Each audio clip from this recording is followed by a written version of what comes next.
Tertúlia.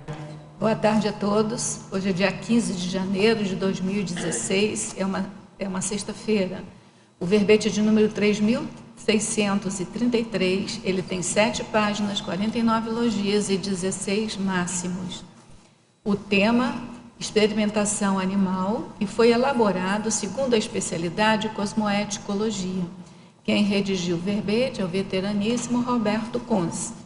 Roberto Kunz, ele é graduado em Medicina Veterinária, pós-graduado em Clínica Geral e Cirurgia de Cães e Gatos, mestre em Ciência Animal, brasileiro, natural de Porto Alegre, Rio Grande do Sul, voluntário da Conscienciologia desde 1996, docente em Conscienciologia desde 2007, tenepsista desde maio de 2010.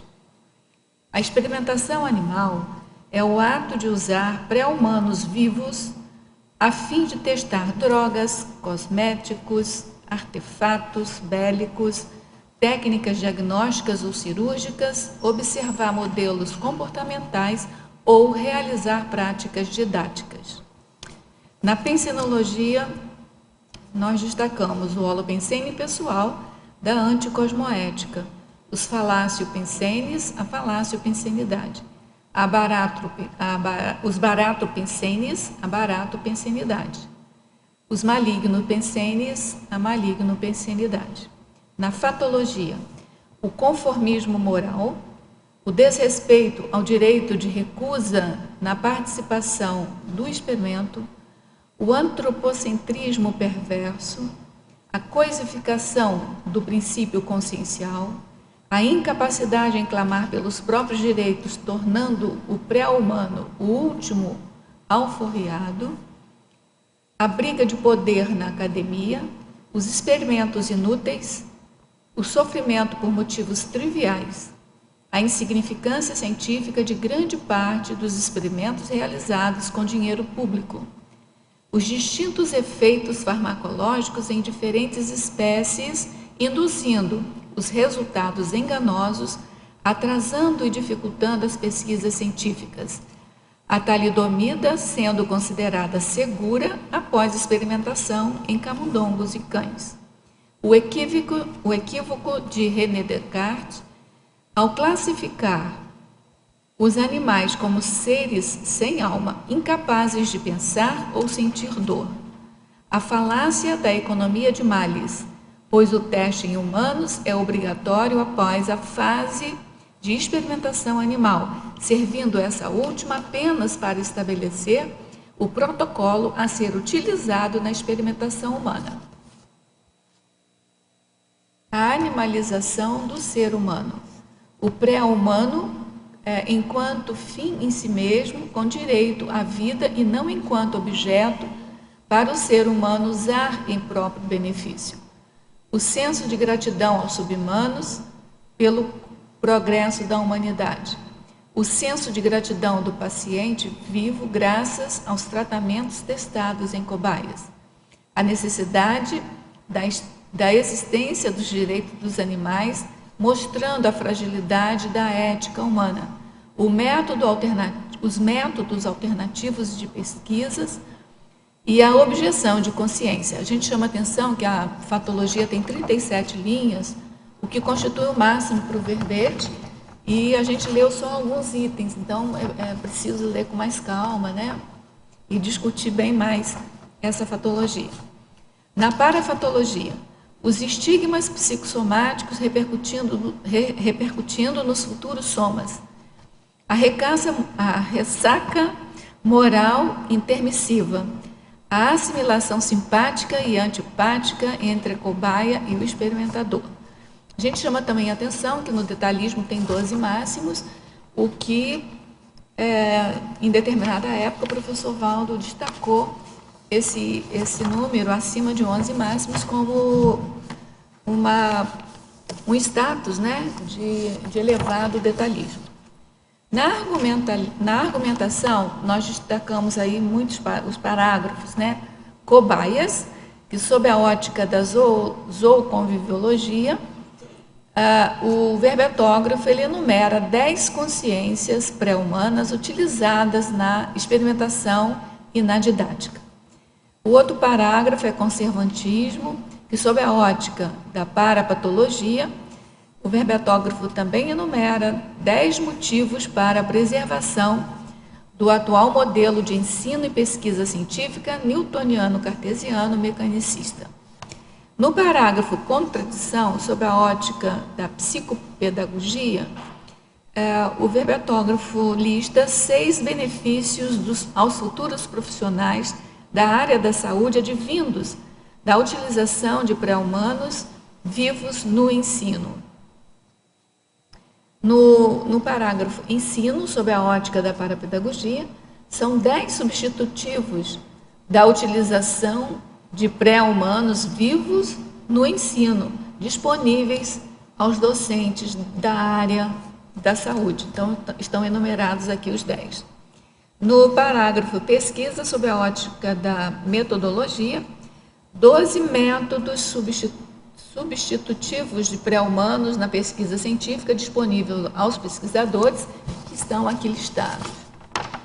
Ainda tem o parágrafo eficiência, que sob a ótica da pesquisologia, o verbetógrafo enumera 5 áreas passíveis de benefícios advindos dos métodos substitutivos do uso do pré-humano na pesquisa científica, disponíveis aos pesquisadores. Na remissiologia, nós destacamos absurdo cosmoético, anti-subhumanidade, exploração subhumana, idiotismo cultural e mega-contradição. A experimentação animal não constitui prática segura para desenvolver fármacos de uso humano. Urge realizar investimentos em métodos substitutivos à utilização dos pré-humanos. Você faz uso de produtos testados em animais? Considera a existência de métodos substitutivos de pesquisa e ensino? Na filmografia específica, o verbetógrafo contribui com uma fonte de referência e na bibliografia específica com 5 fontes de referência. Agora nós vamos ler a mega-análise elaborada pela equipe de mega-análise Enciclosapiens, que é constituída por Ana Maria Rocha, Marilene Raganin e Socorro Frazão. Cobaia, opressão, ignorância, exploração, sofrimento. Indiferença, banalização, desrespeito, atrocidades, acriticidade. Amoralidade, ignorantismo, barbarocracia, farmacomania, insensibilidade. Anticosmoética, falácio-pensenidade, antropocentrismo, cosmoeticologia e reeducaciologia. Roberto, a gente viu aqui na sua mini bio que você é da área, mas mesmo assim a gente queria saber de você a resposta clássica, a pergunta clássica, né? O que te levou a fazer esse verbete? E durante a elaboração do verbete, se você tem algum bastidor assim que você possa contar para a gente. Então, boa tarde. Então, pela minha profissão, eu sou médico veterinário, sou professor universitário, muitas vezes eu me deparava com esse dilema, né? Então, o conceito que nós temos em geral da experimentação animal, que é o que nós vamos debater hoje, tentar desconstruir algumas falácias que se tem a respeito desse assunto, é de que a experimentação animal ela é um mal necessário e que sem ela não existe ciência. E aí eu me deparava, acreditando nisso, eu me deparava com esse dilema. Como é que eu fico, eu como médico veterinário, com uma proex na área da cosmoética com os animais, tentando fazer a minha recomposição, tentando melhorar o bem-estar animal e a compreensão do animal como consciência, né? Não só como um objeto, mas como uma consciência e evolução, que um dia vai ser um ser humano que vai estar sentado aqui conosco. Como é que eu fico no meio disso tudo? Então isso me causava um dilema. Eu preciso fazer, mas eu não posso fazer. E aí eu fui começar a estudar o assunto, né? Pela minha inquietação, eu comecei a estudar o assunto para ver se podia me ajudar. E aí eu encontrei muitos estudos na área da experimentação que eles são assim estudos mais, digamos, mais racionais, mais mentais somáticos, sem aquele emocionalismo todo que normalmente envolve esse tipo de argumentações, de questionamentos, né? Porque normalmente fica o materialista de um lado, o cientista materialista de um lado, e do outro o ativista totalmente emocional, sem saber exatamente o porquê que ele está defendendo, né? Querendo salvar o animal, mas não sabendo como argumentar, e aquilo nem um argumento nem o outro batiam para mim. E aí, dentro desses estudos, eu achei uma série de pesquisadores que contrapõem, que vão contra a experimentação animal, não só pela questão ética e do bem-estar, não que isso não seja importante, lógico que é importante, mas como método de pesquisa. Então, o que eu tentei trazer para esse verbete é questionar a experimentação como um método de pesquisa. Porque experimentação animal ela não é sinônimo de pesquisa. A experimentação animal é uma das metodologias que nós podemos usar para pesquisar alguma coisa, né? É a que está em maior alcance, que todo mundo faz, enfim, que ainda se usa amplamente, maciça em larga escala, né, ainda hoje em dia, mas ela não é a única, existem outras. E aí, para quem quiser também, além do verbete, quiser se aprofundar, tem um pesquisador hoje no Brasil, que é o Thales Tres, onde é que está? Está aqui. Que ele tem esse livro aqui, que eu não coloquei na minha bibliografia, porque na época que eu escrevi não tinha ainda. Mas tem um outro livro que é muito interessante dele, que está lá na minha bibliografia, que é A Verdade a Respeito da Experimentação Animal. E vocês conseguem achar esse livro na internet, enfim, é bem acessível. E ali ele traz uma série de questionamentos e traz outros autores que corroboram com esse tipo de argumentação. Então, quando eu comecei a me aprofundar sobre esse tema, aquela minha inquietação passou, porque aí eu tinha uma posição, eu tinha um posicionamento e eu sabia como defender esse meu posicionamento. Então, com base nisso, eu comecei a ver que essa inquietação e esse dilema ele acontece porque não existe o esclarecimento, né? Então, eu resolvi fazer o verbete para tentar trazer esse assunto para debate, mas não é um tema assim que as pessoas ou elas evitam, ou quando elas entram no tema, elas entram ou com muito emocionalismo, ou para evitar o emocionalismo, elas entram totalmente sem se auto-questionar, enfim, seguem o sistema que está sendo, que vem até hoje, né? O que eu achei interessantíssimo do seu verbete, que você faz exatamente, dá as opções, né, de não uso do animal. Porque... E aquele exemplo da talidomida também é impressionante, né? Quer dizer, foi testado em animal, não tem garantia, o organismo é diferente. Isso, exatamente. Porque se eu trouxesse aqui as questões, digamos, só éticas e de maldade, de crueldade com os animais, não sustenta, tudo né? Bem, todo mundo ia ter empatia, realmente, coitadinho, mas a gente precisa. Então, isso ainda não era esse tipo de argumento que resolveria. Não que isso não é importante, é lógico que é importante. Mas, de acordo com o público-alvo que a gente tenta acessar com esse verbete, a abordagem, lógico que foi outra, né? Então, vamos aqui às perguntas dos teletertulianos, a hora que vocês quiserem fazer pergunta, tá? Alverbo etógrafo, professor Roberto, Fatologia, página 14, segunda linha. Como que surgiu este antropocentrismo perverso que não respeita a dignidade dos demais princípios conscienciais? Então, esse antropocentrismo ele é cultural, né? Então, se nós estudarmos as civilizações antigas, as culturas antigas, o animal está sempre colocado como um objeto para servir o ser humano, seja na parte da domesticação para alimentação, para vestuário, ou mesmo para, antigamente, né, rituais religiosos, parapsíquicos. Ainda hoje, né, se usa muito o animal como um meio para alcançar o divino, ou seja lá o que for, que também é um contrassenso incrível, né? Tu tentar alcançar a paz espiritual a partir da morte de um outro indivíduo. Mas isso culturalmente sempre aconteceu. Lógico que lentamente, aos poucos, isso vai se limpando. Então Essas práticas mais grosseiras, hoje elas já não são aceitas, mas aceitas, digamos, para a maioria da sociedade, né? Mas existem algumas coisas que ainda estão nos nossos costumes, que nós fazemos e que aceitamos sem se questionar. E uma delas, com certeza, é a experimentação utilizando os animais. Então, o que eu mais vejo é essa questão religiosa, que utiliza dos animais para obtenção de algum benefício para o ser humano. Isso é feito sem muito questionamento. E aí banaliza, né? Banalizado, exatamente. Até porque existem escritas, e livros e bíblias, seja lá o que for, que acabam corroborando com isso. Então a pessoa lê, não, mas é feito assim, a tradição é essa, e acaba continuando. Em Fatologia, página 14, final da 14ª linha.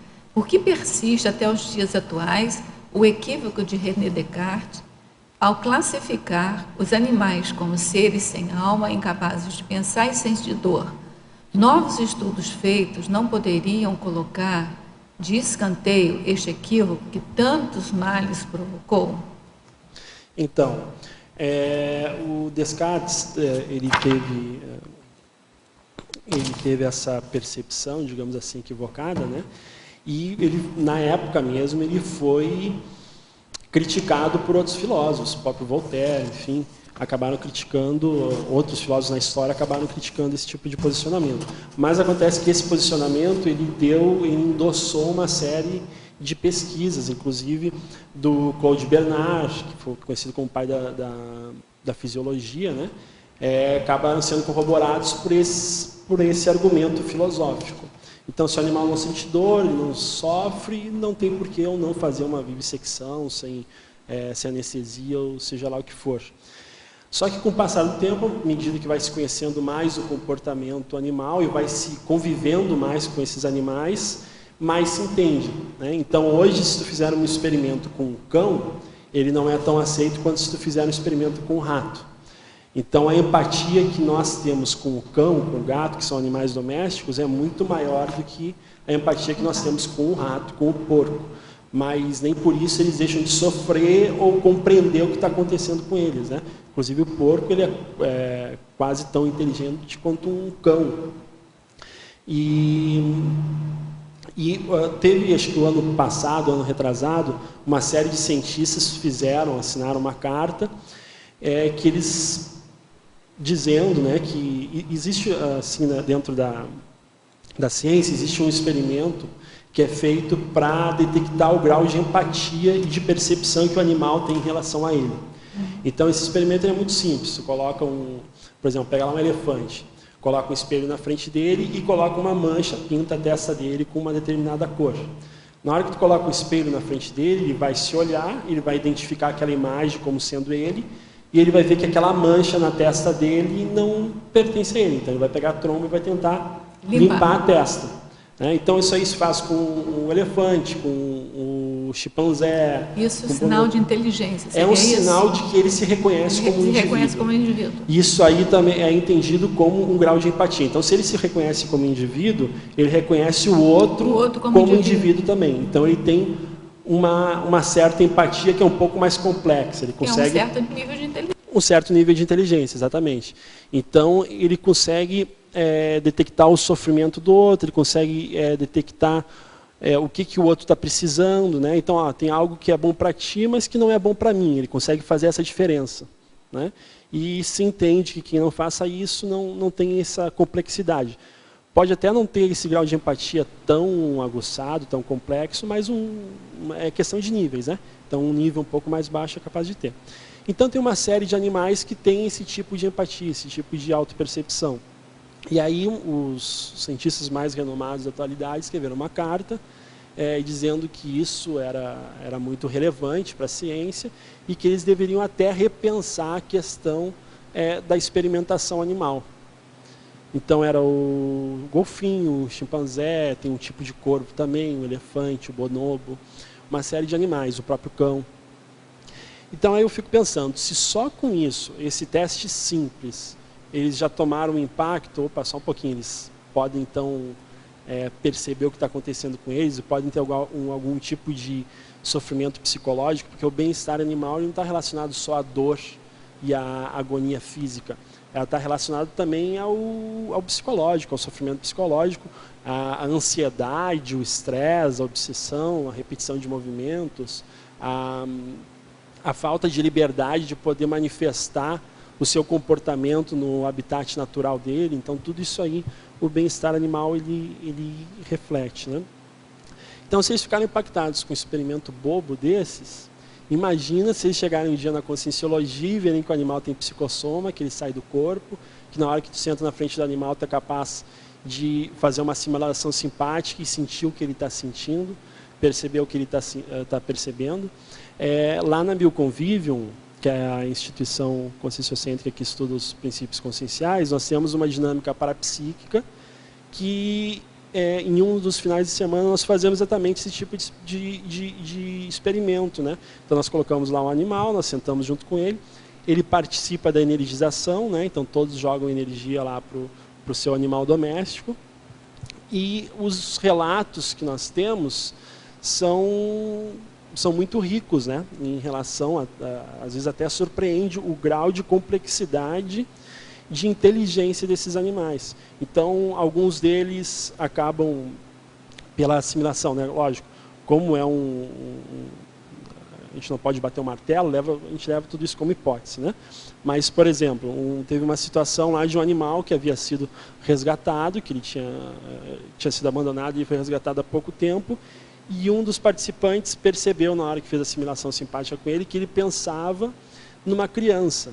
Então, ele deve ter tido algum dono, que era alguma criança, que ele sentia saudade, sentia falta daquela criança. E já fazia mais de mês que já estava abandonado e que já tinha sido resgatado.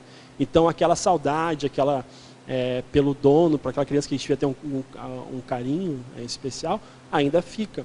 E normalmente a gente acha que não, o cão está feliz, ele está balançando o rabinho, beleza, ele está bem, tem água, tem comida, tem onde dormir, está ok. Mas na verdade ele tem todas essas sensações, emocionalidades, cicatrizes psicossomáticas, né? Tem até alguma parte que eu coloquei aqui do verbete das cicatrizes psicossomáticas que esses tipos de experimentos podem causar no indivíduo. Imagina um animal que foi desde filhote, ele passou a vida inteira passando por experimentos, e aí depois ele foi sacrificado.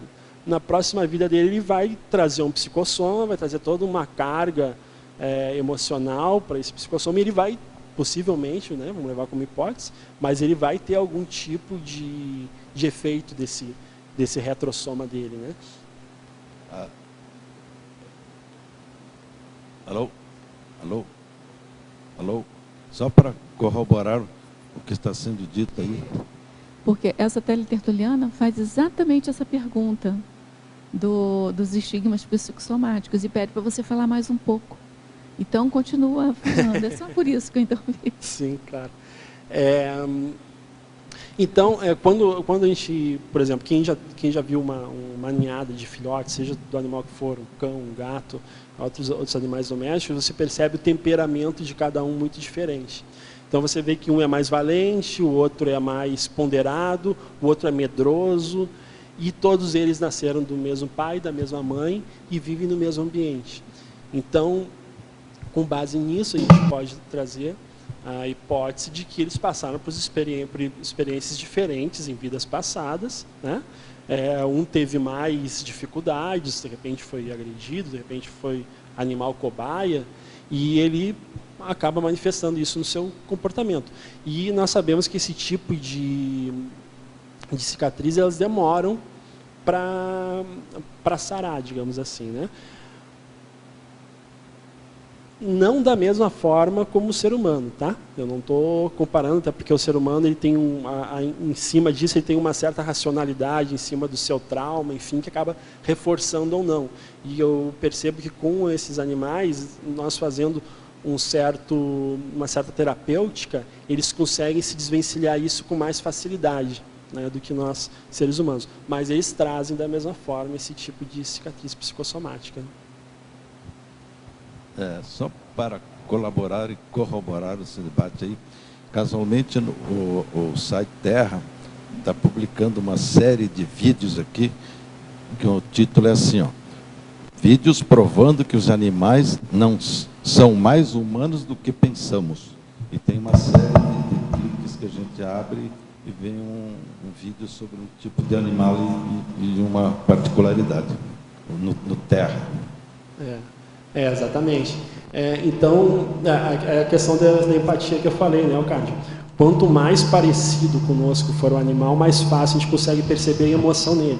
Agora, por exemplo, uma galinha, um corvo, uma ave, é difícil de tu perceber esse tipo de emoção. Se tu não estuda exatamente quais são as emoções, não estuda aquele animal específico, tu olhando no primeiro momento é difícil de perceber quando ele está feliz, quando ele está triste, quando ele está agoniado, quando ele está ansioso, mas eles têm esses sentimentos. Existem vários estudos feitos pela ciência, enfim, que demonstram que esses animais têm esses sentimentos mais complexos, né? Até é surpreendente. Mas eu sempre penso nisso, né? Se eles chegaram a escrever uma carta por conta de um experimento simples e desse até simplório, imagina o dia que eles acessarem o paradigma consciencial e entenderem a complexidade do temperamento do animal. E mais, entender que muitas coisas do seu próprio comportamento de humano vêm da época que eles eram animais.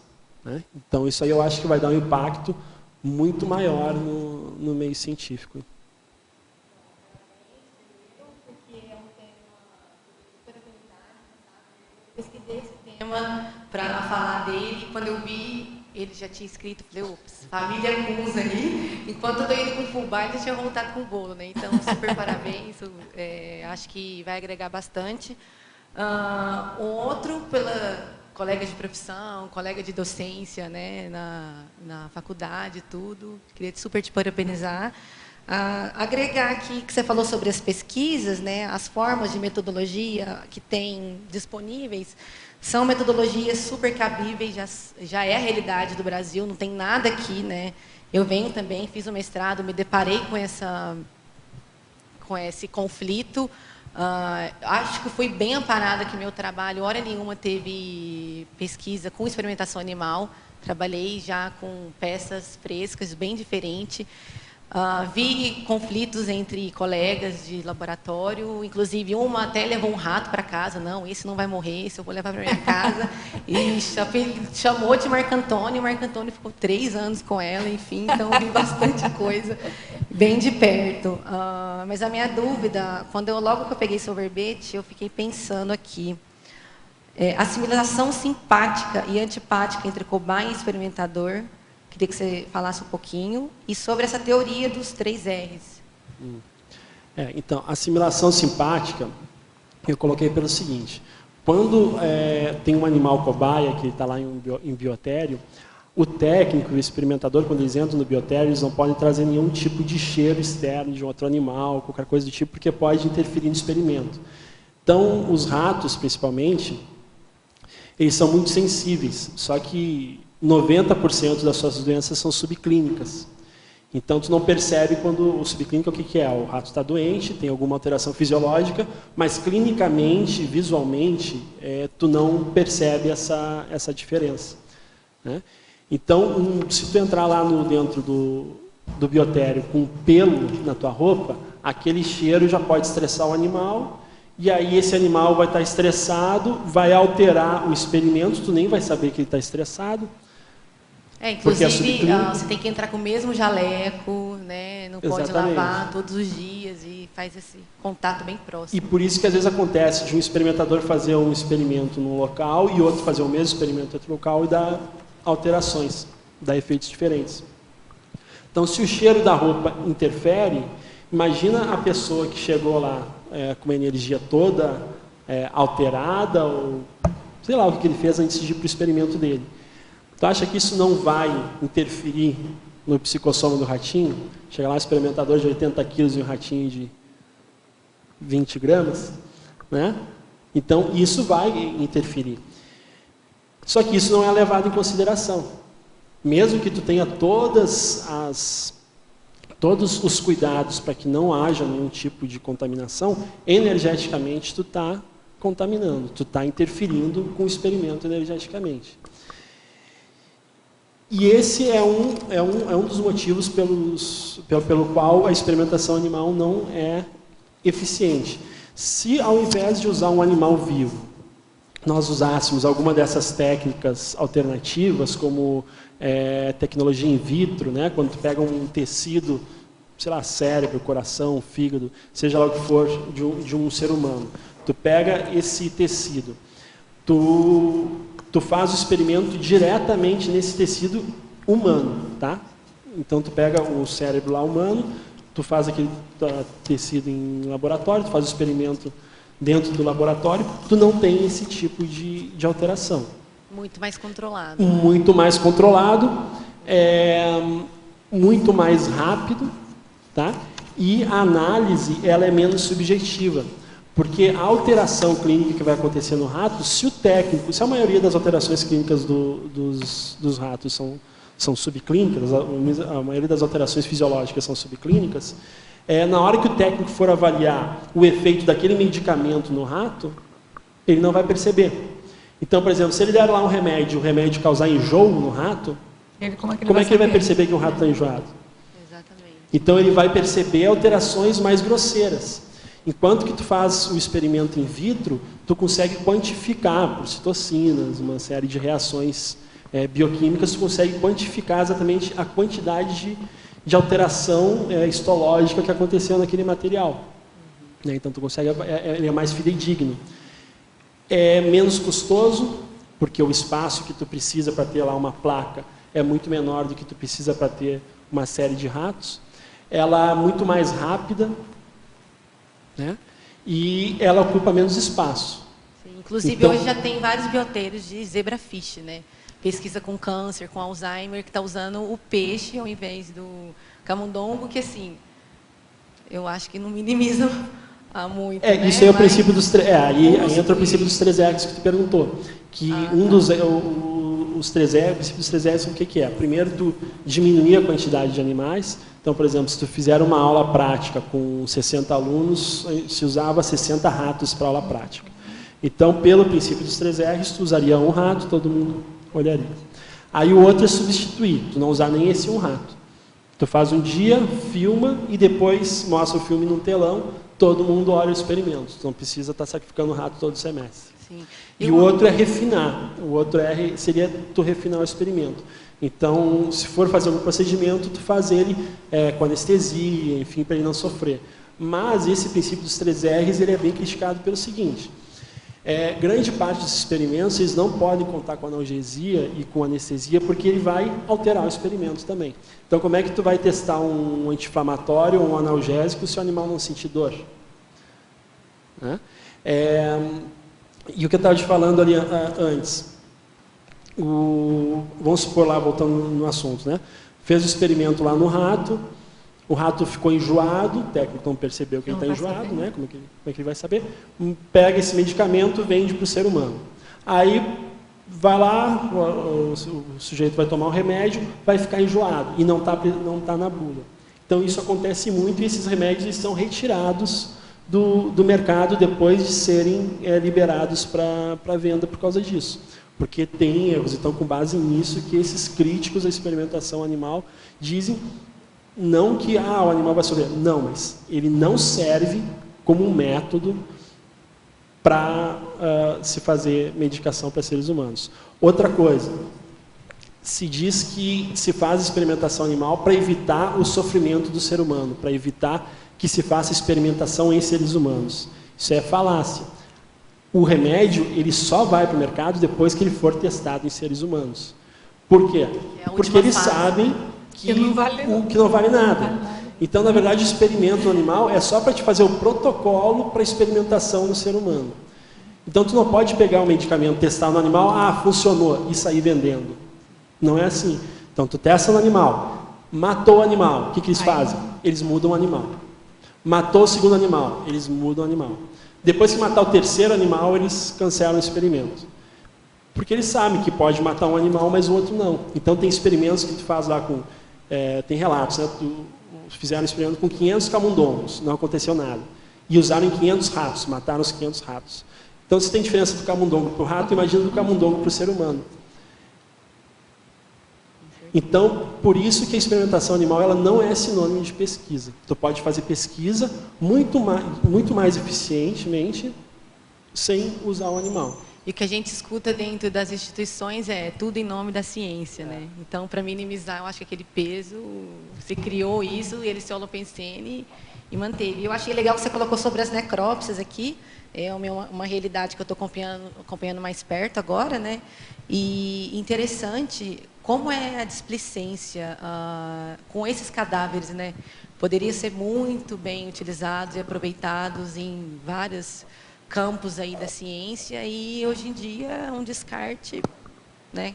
Claro que usando a cosmoética, todo o respeito pelo cadáver, pelo proprietário, né? Poderia otimizar esses métodos, né? Ser melhor alternativos. Né? Com certeza. Poderia ser melhor aproveitado. Mas aí tem a questão também que, dentro da academia, quem defende os métodos alternativos de experimentação animal, aí já é taxado como ativista, né? Ou, ele vai contra a ciência, mas tu não toma remédio, então não tem nada a ver uma coisa com a outra. Óbvio que eu tomo remédio que foi experimentado em animal. E aí, quando eu coloquei a pergunta lá no fim, não é para todo mundo parar de tomar remédio, mas é para pensar que a pessoa faz parte do problema. Eu não estou nem aí, eu não sou veterinário, não sou médico, não sou farmacêutico, eu não faço experimentação animal. Mas todo mundo participa do problema.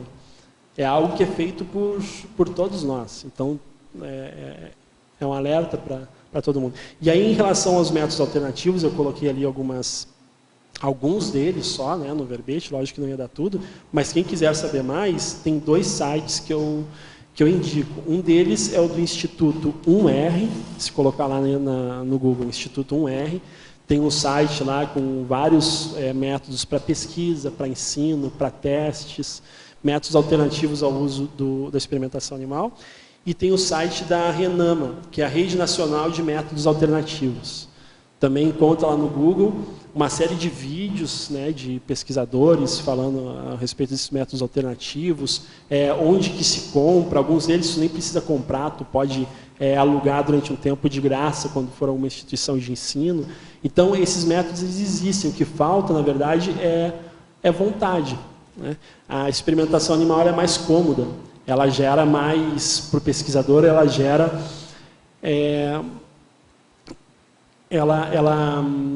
Ela facilita o trabalho, né? Porque uma das alternativas seria fazer um estudo epidemiológico. Então, eu fico lá no hospital, vejo quantos casos tem, faço um questionário a respeito desses casos e faço o meu estudo. Para isso, eu tenho que ficar lá no hospital, esperando, né? Mando o questionário, ver se a pessoa quer participar do experimento, não quer, tal. É mais trabalhoso do que eu ficar lá num laboratório, num biotério, no ar-condicionado, pego quantos animais eu quiser, na hora que eu quiser, faço o experimento. E teria mais cômodo, né? Essa é uma dos motivos pelos quais não se usa. Não, voltando ao assunto lá da assimilação, do pesquisador com a cobaia, né? Eu estava lembrando de um livro, que é A Vida Secreta das Plantas, e naquele livro os pesquisadores eles acoplam uma série de sensores em um conjunto de plantas, né? E viam aqui que ações que a planta reagia. E dos momentos que a planta mais reagiu é quando entrou o jardineiro do Instituto dentro da sala, né? Que era a pessoa que era responsável por podar as plantas do local, foi o momento que a planta mais reagiu. Então, segundo o relato do livro, né? Se a planta reage, já existe reação em função das energias nas plantas, o que diz nos animais, né? Exatamente. E aí, acho que ainda nesse livro, eles também relatam outro experimento que eles fizeram, que eles colocaram lá a plantinha, e aí ia entrando uma pessoa por cada vez dentro da sala, sem as outras saberem o que ela tinha feito. Então, uma delas tinha que entrar e arrancar uma das folhas da planta. Então, a pessoa entrou, arrancou. Depois entraram mais 5 pessoas, não fizeram nada e foram embora. E aí depois colocaram lá os aparelhos na planta e foi entrando um a um. Na hora que aquela pessoa que entrou, que arrancou a folha, entrou na sala, acusou no aparelho. Não estou dizendo que a planta reconheceu, é aquele cara, enfim. Mas, enfim, energeticamente, a energia da pessoa que chegou próxima à planta, arrancar, né? Ela reconheceu, então teve alguma interferência. Então, a fisiologia da planta alterou, imagina num rato. Então, olha a quantidade de remédios, de medicamentos que nós estamos tomando, achando que, na verdade, ele é mais seguro por ter sido testado no animal, e, na verdade, não é. Existem outros métodos que são mais efetivos. O exemplo da talidomida é um desses. Ele foi usado em uma série de animais e nunca foi visto nenhum tipo de efeito adverso. Quando ele foi lançado para os seres humanos, ele causou uma série de estragos, de óbitos, até de má formação de fetos, enfim, numa geração inteira. E depois ele teve que ser retirado do mercado. A talidomida, para quem não sabe, é um remédio que era usado para mulheres grávidas quando estavam enjoadas, né?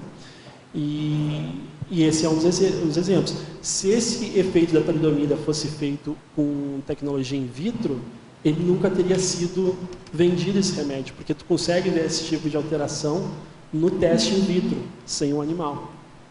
Então, na verdade, as cobaias de verdade somos nós. Então, quando o remédio vem para o mercado, depois de 5 anos se vê, opa, deu uma coisa errada, retira do mercado. Então, na verdade, as cobaias somos nós. E, enfim, aí como eu falei, a experimentação animal ela só serve para te fazer o protocolo para depois poder testar nos seres humanos. Tem uma estimativa de um desses institutos que pesquisa experimentação animal que apenas uma em cada 20 medicações que passaram pela fase de experimentação animal chegam no mercado. Então, tem 20 medicações que passaram pela experimentação animal. Tá bom, tá pronto para fazer o próximo experimento em seres humanos. Dessas 20, só uma chega no mercado. Ficam na experimentação humana, hein? Ficam na experimentação humana. Ela passa pela experimentação e fica na experimentação... passa pela experimentação animal e fica na experimentação humana. Então, 5% é uma taxa muito baixa, ela não é efetiva. Não é efetiva. Tem que ter algum outro método alternativo, existem vários outros, que sejam mais eficazes para isso. Até para gastar menos dinheiro público, né? Para gastar menos dinheiro. A questão do dinheiro público também é que, acho que hoje, se pegar lá o currículo da maioria dos pesquisadores, acho que 90% das pesquisas que se usam animais se poderia descartar facilmente, no mínimo 90%. Porque muitas delas são replicações de experimentos que já foram feitos. Então, se eu já tenho um experimento feito, eu não preciso repetir. Então, só dos experimentos inúteis que se fazem por conta de bolsa, de dinheiro para departamento de pesquisa ou para enriquecimento do currículo do pesquisador, que no final das contas a maioria dos pesquisadores estão pensando mais no enriquecimento do próprio currículo, né, do título de mestre, de doutor, de pós-doutor, para entrar num determinado emprego, numa faculdade, numa universidade. Muito mais, teríamos já uma diminuição enorme dos maus tratos da experimentação. E essa banalização dos comitês de ética também, né? Que eles liberam experimentos sem... E outra coisa, não tem fiscalização. Eu nunca vi uma visita de um comitê de ética durante na verdade, o comitê de ética, eu coloquei aqui, né, a falta de ética do comitê de ética, eles são feitos normalmente pelos próprios pesquisadores. Sim. Então, quando tem alguém que não é pesquisador, é um integrante, 2 integrantes. Então, normalmente, se o cara já é pesquisador, ele já faz a experimentação animal, se entende que ele é a favor desse tipo de procedimento. É uma dúvida, na verdade, duas. Primeiro, os chimpanzés fazem parte desse tipo de experimentação, ou os macacos, né? E a outra, aproveitando que você tinha falado sobre a assimilação simpática com cães, e que o cão tinha saudade do antigo dono, coisa assim. Os macacos, os chimpanzés, você se lembra de alguma situação de parapsiquismo? Só por curiosidade. Sim. Os chimpanzés, por serem mais próximos dos seres humanos, eles estão deixando de ser parte desse tipo de experimentações, tá? Eles ainda são. Ainda tem muitos institutos que fazem pesquisa com primatas, macacos, enfim. O próprio Nicoleres, ele foi super badalado o nome dele, enfim, queria fazer o sujeito chutar uma bola na abertura da Copa e tal, foi um fiasco, gastou uma fortuna lá e E deu uma série de polêmicas em relação ao experimento dele, e ele usa macacos, sim, para fazer o experimento. Mas nós não sabemos o que se fazem com esses macacos, porque o experimento ele é confidencial. Ele passando lá no comitê de ética, ele pode fazer o experimento e não precisa relatar para todo mundo.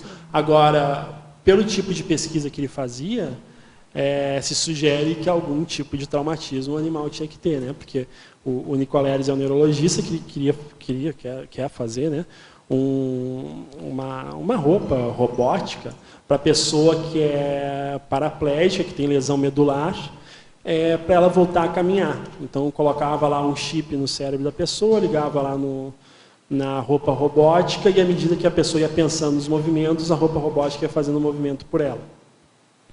Que é algo totalmente ultrapassado, né? Nos Estados Unidos já fazem isso há muito tempo. Eu tinha um artigo, acho que de 2002, 2004, de uma mulher que já tomava refrigerante com essa mesma técnica. Tinha um chip no cérebro, tinha uma mão robótica, e ela movimentava a mão só através do pensamento. Muito mais avançado do que o que ele estava fazendo aqui no Brasil, e aqui foi feito um marketing enorme, um neurologista mais renomado do mundo, não sei o quê, e foi um fiasco totalmente desnecessário. Enfim, mas para causar uma lesão medular no macaco, a gente consegue mais ou menos imaginar o que é feito nesse experimento, apesar de não se ter acesso. Em relação ao que tu perguntou ali sobre a assimilação simpática com macacos e chimpanzés, eu não tenho esse relato, porque na verdade esse relato que eu fiz aqui do cão e dos gatos é o que nós fazemos aqui na Conscienciologia, né? Quando nós fazemos atendimento aos pré-humanos, nós temos esse tipo de percepção, né? Então, nós trabalhamos aqui também com energizações para a cirurgia, enfim, com cães e gatos, e com chimpanzés, com bonobos, fica difícil de fazer aqui ainda, né? Então, teria que ser algo mais a campo, enfim. A gente faz aqui só porque são animais domésticos. Então, eu não tenho, assim, não me lembro agora de nenhum relato nessa área aí com os chimpanzés. Oi, só para complementar, dois comentários. Eu moro no interior, a cidade é pequena, tal, e lá na região o pessoal costuma falar muito das plantas, né? E eles falam muito da figueira, que a figueira, se você plantar num lugar onde ninguém veja ela não cresce. E aí eles usam o termo, a figueira é exibida. Se você plantar num lugar onde as pessoas passem e elogiem, diz que ela cresce melhor, né? Sobre os animais, eu tive uma experiência bem interessante, que eu deitei numa varanda e eu me vi fora do corpo. E perto de mim eu sabia, quando eu fui deitar lá, eu vi que tinha um cachorro deitado também. E quando eu me vi fora do corpo, eu olhei para o cachorro e ele olhava para o meu psicossoma. Ele estava assim, olhando, encarando. Sabe? Eu achei bem interessante. Agora a minha pergunta. Primeiro, parabéns pelo teu verbete. E na questionologia, você diz assim, você, leitor ou leitora, faz uso de produtos testados em animais? E eu me senti tão ignorante, porque a gente não tem a menor ideia disso. Isso não é trazido.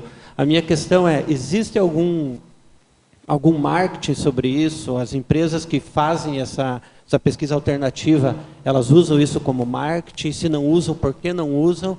E se há algum mal-estar, por exemplo, na tua profissão, se você começa a falar muito disso, pode haver algum mal-estar com a indústria, né? Tipo, por que está defendendo isso agora, tal?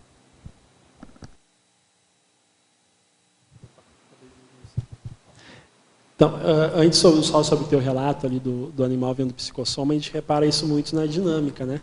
Às vezes a gente está fazendo algum tipo de atendimento lá para o cão e daqui a pouco o cão começa a olhar para algum lugar específico ou onde não tem ninguém, ou olha para o rosto de alguém estranho, às vezes ele começa até a latir, o animal está calmo, na hora que começa a energização, ele começa a latir, enfim, como se estivesse enxergando alguma consciência, né? E as plantas, realmente, elas têm energias diferentes dependendo da espécie da planta. Tem algumas que são mais sensíveis, tem outras que são menos sensíveis. Se tu te aproximar de uma planta e fizer a energização nela, né? Joga energia, depois tu absorve, tu vai perceber que cada uma delas tem, sim, um tipo de energia diferente. E os amparadores que trabalham com assistência, com a natureza, usando a energia imanente, Muitos deles são técnicos, são especialistas no assunto, e eu já reparei que eles usam, assim como nós usamos as plantas com princípios ativos diferentes, né? Tem tal planta que é bom para dor no estômago, outra planta é bom para dor de cabeça. Eles usam da mesma forma as plantas, mas com as energias. Então, a energia dessa planta é bom para tal situação, a energia daquela planta é boa para outra situação. E em relação ao que eu coloquei ali, da questionologia, né, só lembrando, alguém pode acabar lendo e, então não vou mais tomar remédio para não participar. Não, não é isso, né? Continue tomando remédio. É só para a gente trazer o leitor para o debate, para ver que ele faz parte disso também. Mas, hoje em dia, eu acho que menos, sabe? Existe, assim, uma certa repercussão dos próprios colegas. Na indústria farmacêutica, eu não vou te dizer, porque eu nunca tive problema nenhum. Mas os próprios colegas, eles ficam meio assim, eles ficam um pouco acuados. Principalmente quando o aluno questiona o professor em sala de aula em relação a isso, eu vejo que as respostas elas são muito assim discriminatórias até, né? Então, quando o aluno questiona, ele porque é só aluno, ele não sabe de nada, ele não entendeu de nada.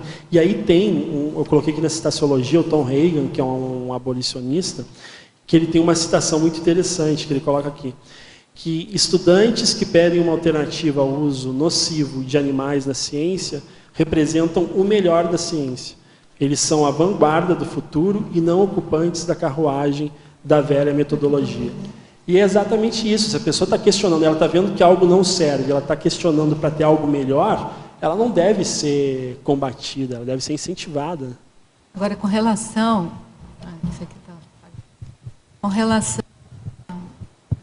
Com relação ao que eu entendi que ele perguntou, que foi a divulgação, de você encontrar nos remédios, a divulgação de se aquilo é ou não, se passou ou não pelo uso de experimento animal. Eu sei que em cosmética é muito comum, você encontra muito, né? Determinado tipo de... esses produtos assim mais cosméticos. Agora, droga medicamentosa, eu não sei. Não, eu acho que eles não fazem. Que acontece? Hoje no Brasil é lei. Então, para te fazer algum tipo de medicação, tu precisa passar pela experimentação animal. Então, por mais que a pessoa, que o laboratório não queira, ela é obrigada. Isso até serve como um respaldo jurídico. Então, se alguém tomar um remédio e fizer mal, normalmente eles usam como defesa para o juiz. Olha, nós usamos em tantos animais e nunca foi visto tal efeito. E, enfim, dentro dos cosméticos, a discussão é maior porque eles são considerados assim menos essenciais, né? Então, digamos assim, mais fúteis, não são, né? Mas não são tão necessários. E hoje existem métodos para se fazer e testar os cosméticos, todos eles sem a utilização dos animais. Então, existem empresas que usam os animais e tem empresas que não usam os animais. Então, em cosméticos, eles podem não usar. Então, se existe uma empresa que faz lá um batom e não usa o animal, por que a outra que faz o mesmo batom precisa usar o animal? Não precisa. Então, não é que não existe alternativa, é ela que não quer usar. Existem, por exemplo, o coelho é uma das cobaias que é usada, né, para fazer experimentos, produtos de maquiagem que se usa nos olhos, na pálpebra, enfim, usam em coelhos. Mas o coelho não é uma boa cobaia, porque não só o olho do animal é diferente, ele não lacrimeja, ele não chora, igual a gente, né? A espessura da córnea do animal é diferente, então tem uma série de alterações. E tu consegue fazer o mesmo teste sem usar o coelho. E tem empresas que continuam utilizando. O ano passado teve uma lei que foi proibida o uso de experimentação animal na União Europeia. Eu não sei se vingou até hoje. Porque na época que proibiram, teve uma série de reclamações e gritaria de uma série de empresas. Então, se proibiram, e para mim, se tem uma empresa que faz determinado produto e não usa, e tem uma outra que faz o mesmo produto e usa, é porque tem como não fazer. Então, proíbe que faça. E isso ainda existe muito. Né? Existem empresas que fazem, empresas que não fazem. Sim, mas tem já empresa de cosméticos que o marketing dela é não usar experimento animal. É o que você perguntou, né? Eu acho que isso aí tu acha na internet, tem listas de empresas que usam e que não usam.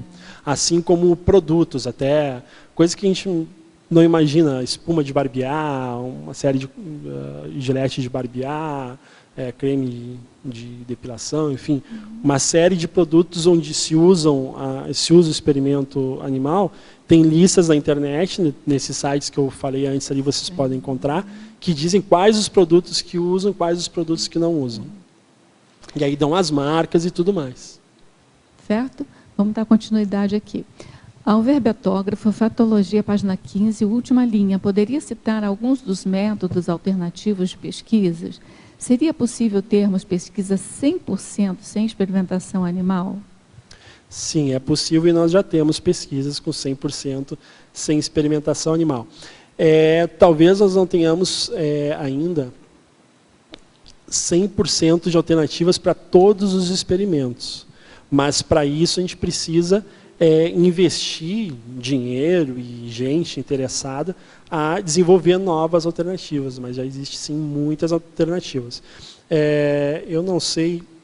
Acho que você fez uma listagem, não fez? Eu fiz uma listagem, mas eu vou aproveitar e vou passar de novo o site, que talvez eu não tenha visto, ou tenha mandado a pergunta antes, que é o Instituto 1R e o site da Rede Nacional de Métodos Alternativos. Se procurar nesses aí, tem uma série, pode se corresponder com eles, enfim, principalmente para a educação, né?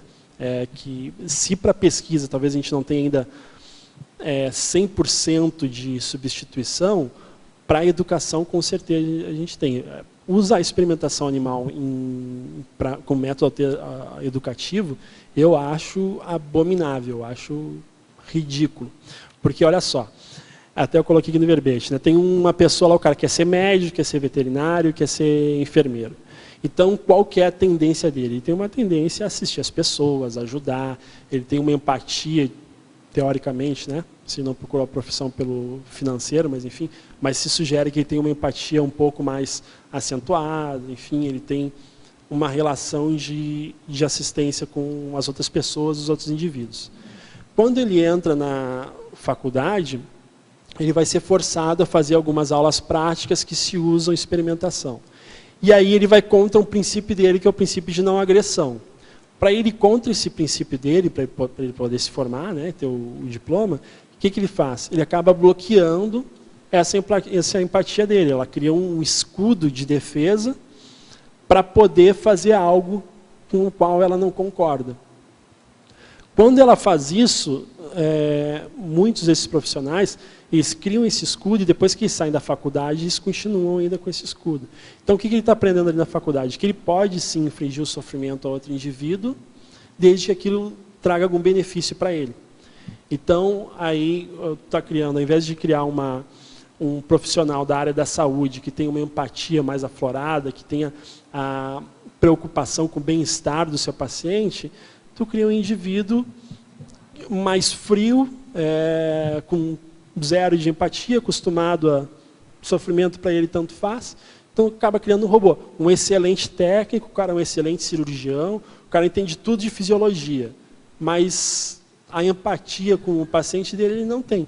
E aí depois reclamam que o profissional da área da saúde é mercenário, que não sei. Lógico, colocam ele num lava-jato lá de experimentação, quando ele chega no final da faculdade, o sujeito não sente mais nada. Então, isso é muito comum de ver nas faculdades. E existem métodos alternativos para todas as disciplinas, inclusive para fazer cirurgia. Fora do Brasil, nos Estados Unidos, na Alemanha, que são ótimos cirurgiões, não se usa experimentação animal para o médico ou para o veterinário aprender a fazer cirurgia. Como é que se faz? O sujeito acompanha lá um bom cirurgião, Depois de acompanhar, ver muito o cirurgião, ele faz as cirurgias, ou melhor, antes, né? Ele pode fazer as cirurgias, a técnica em cadáver. Existem bonecos que sangram, que tem pressão, que na hora que tu faz um determinado procedimento errado, ele acende a luz, ele acusa, ele diz que morreu. Então, tu faz o procedimento, errou. Qual a vantagem? Tu pode fazer de novo. Zero e começa de novo o procedimento. Errou, zero e faz de novo o procedimento. Então, o aluno faz o procedimento sem o medo de estar errando. Ele pode, e se eu cortar aqui? E se eu fizer isso daqui? Ele vê tudo o que acontece. Num animal vivo, ele não vai fazer isso. Ele vai fazer com certo medo, enfim, não vai ficar com medo de errar, não vai experimentar como deveria. Num boneco, não. Ele corta, faz, errei, por isso que eu não devo fazer, enfim. Depois, ele começa a acompanhar o cirurgião, passa a auxiliar o cirurgião. Depois de um tempo, ele começa a fazer cirurgia junto com o cirurgião e depois o cirurgião passa a auxiliar ele, que seria o professor, né? Passa a auxiliar ele. Então, à medida que ele vai ganhando estofo, vai ganhando experiência no procedimento que ele está fazendo, ele vai um passo adiante, até o dia que ele possa fazer a cirurgia sozinho. E, normalmente, os críticos dizem, mas tu deixaria um médico que nunca treinou a cirurgia fazer em ti? Claro que não.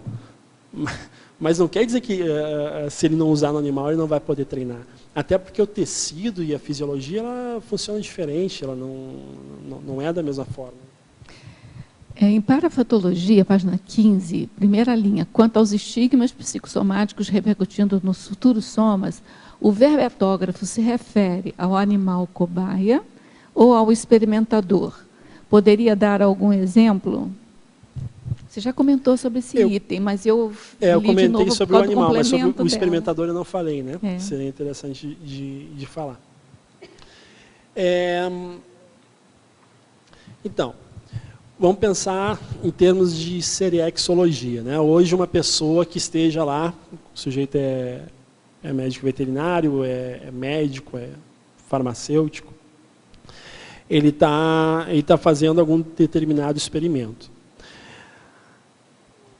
Pela Conscienciologia, nós estudamos o quê? Que, normalmente, a proexis dessa pessoa ela está relacionado com o tipo de recomposição que ela precisa fazer de acordo com o que ela fez no seu passado. Tá? Então, tem uma relação aí direta, na maioria das vezes, se não em todas.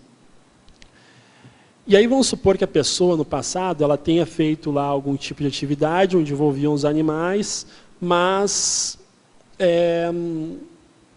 na época aquilo era aceito, mas dentro da cosmoética ela tem que ter algum tipo de recomposição, ela vai ter que recompor, ela vai ter que ajudar as suas vítimas agora. Aí o sujeito vem como médico, vem como veterinário.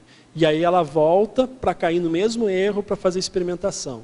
Ela entra dentro de uma profissão, começa a ganhar dinheiro, tem uma proposta de emprego, ela precisa melhorar o currículo, e aí ela começa a seguir a profissão pelos motivos errados, e não pelo que realmente levou ela a ter aquele tipo de profissão. Então, é mais ou menos a pessoa que está varrendo o chão com um sapato sujo de barro, né? Então, à medida que ela vai varrendo, ela vai embarrando o chão. Está fazendo uma profissão que era para ser super assistencial, mas ela está ainda infligindo no erro, talvez atenuado pela intencionalidade dela, mas ainda está infringindo no mesmo erro. Então, o que ela poderia estar recompondo de forma muito mais efetiva, mais otimizada, ela está recompondo e se amarrando de novo. Na binomiologia, página 16, quarta linha, poderia comentar o binômio anticosmoético dinheiro público experimento dispensável? Existe iniciativa em algum país para acabar com a experimentação animal? Existem iniciativas em vários países, inclusive no Brasil, Estados Unidos, Alemanha, vários países, várias instituições independentes, né? Não diretamente ligadas ao governo, apesar de ter, de hoje tem uma demanda, tem um clamor popular para se ater mais esse tipo de assunto, né? Então, quando se fala hoje nesse tipo de assunto, já tem um eco na sociedade. Então, isso é muito interessante. Inclusive, no Brasil, está tramitando uma lei que pretende colocar o animal não mais como um objeto, mas sim como um ser digno de direito. Isso aí faz muita diferença. Parece uma coisa simples, mas faz muita diferença, né? Mas existem, sim, em vários países já iniciativas. E a questão do gasto de dinheiro público são todas essas bolsas de mestrado, de doutorado, de pós-doutorado, que, na verdade, o sujeito faz o experimento para o enriquecimento curricular e não com o fim da ciência, né? Em Paradoxologia, página 16, ela pede para você expandir. Você quer que eu leia ou você lê aí? Paradoxologia, página 16. É o paradoxo de as teorias evolucionistas justificarem o aumento dos maus tratos aos pré-humanos em experimentos científicos, ao se constatar as semelhanças fisiológicas e comportamentais entre humanos e pré-humanos, ao invés de aprofundar as discussões a respeito dos direitos dos animais. Ah, sim. Então, quando Darwin e Wallace escreveram lá a teoria da evolução das espécies, o impacto dentro da política, da religião, da filosofia foi enorme. Só que com isso, algumas pessoas acabaram aproveitando, vendo, então se biologicamente o ser humano descende lá dos animais,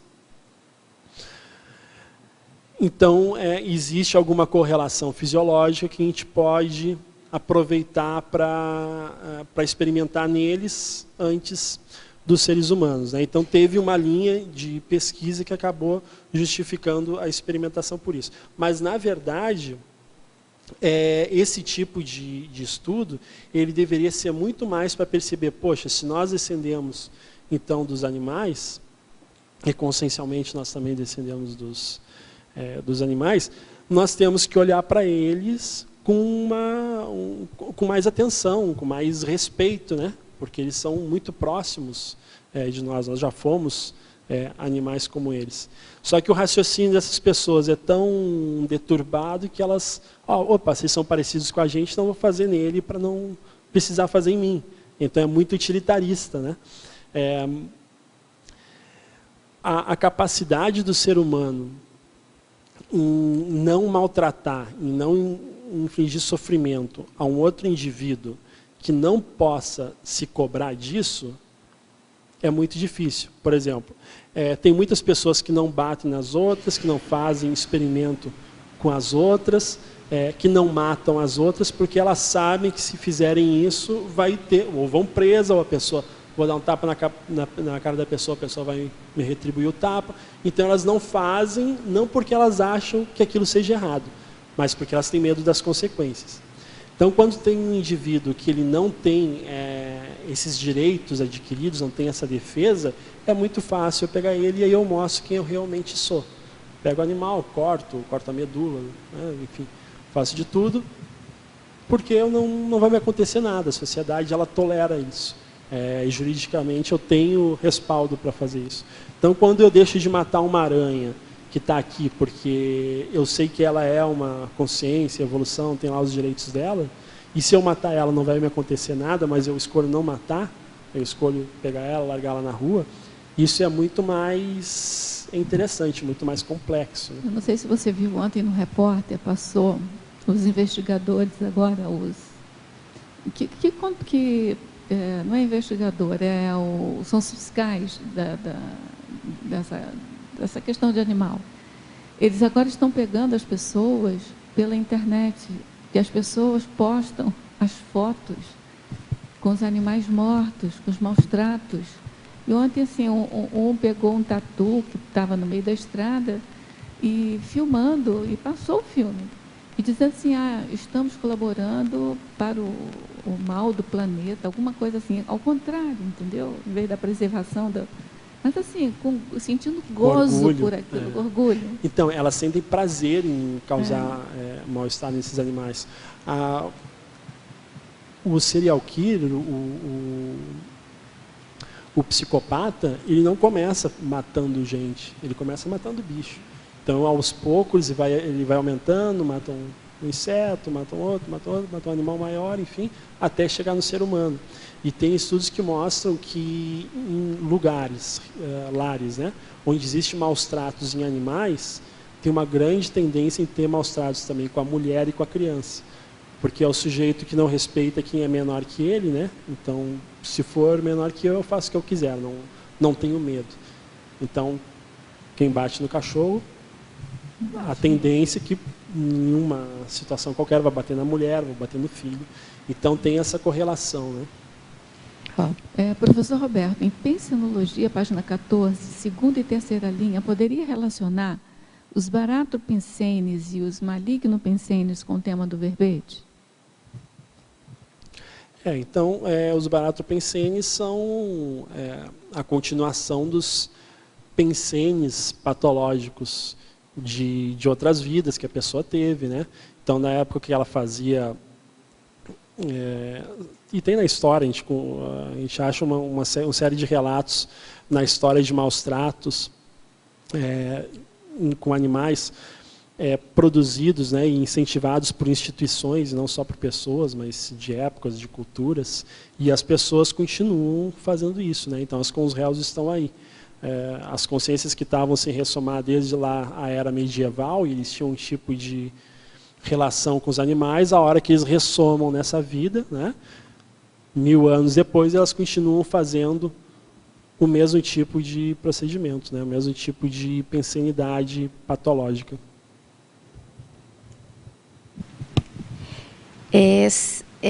Eu sempre tenho uma pergunta que não quer calar.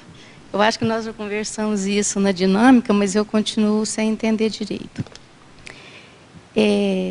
A cicatriz do psicossoma, ela vem desde a nossa época de subhumano, né? Como é que funciona a ressoma do animal? Por que uns vão ser usados para experimento, outro para ritual? Isso tem a ver com determinismo? Tem a ver... Como é que funciona isso? Você tem alguma teoria a esse respeito? Então, os animais, eles fazem parte do nosso grupo karma também. Então, na hora que eu for fazer um relato lá do meu grupo karma, eu tenho que ver quais são os animais que estão fazendo parte desse grupo karma. O que eu posso te dizer? Provavelmente, os animais domésticos que tu tem, que vocês resgataram, enfim, os gatos, todos os 11, eles devem ter alguma relação de outras vidas com vocês, né? Eles não nasceram próximos de vocês, ou não bateram na porta de vocês por acaso. Então, do mesmo jeito que a gente tem as relações de amizade que passam para outras vidas, nós temos as relações com os nossos animais que também passam para com as outras vidas, né? Em relação ao porquê que o animal nasce como cobaia, sim, aí eu não tenho como te dizer. Mas nós viemos todos dos vírus, né? Os vírus, se a gente veio dos vírus mesmo, os vírus têm uma mas eu queria saber, muito grande, né? Forte.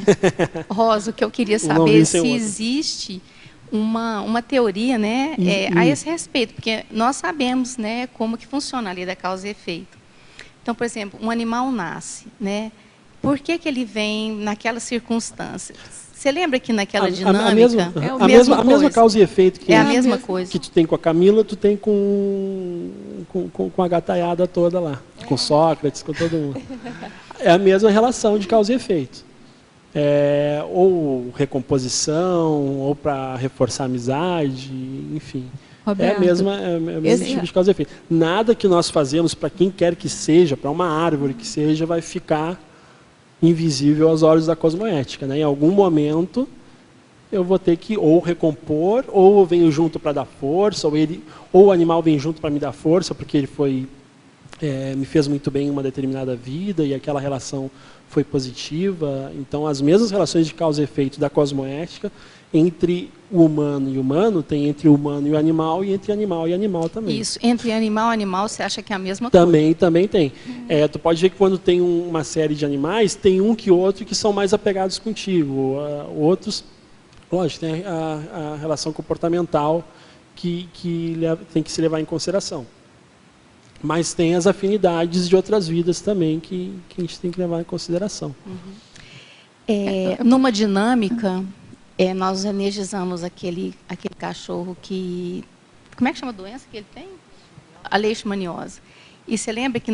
Você não deve lembrar, eu lembro que eu fiquei muito impactada, porque quando nós energizamos, ele estava... É como se ele tivesse...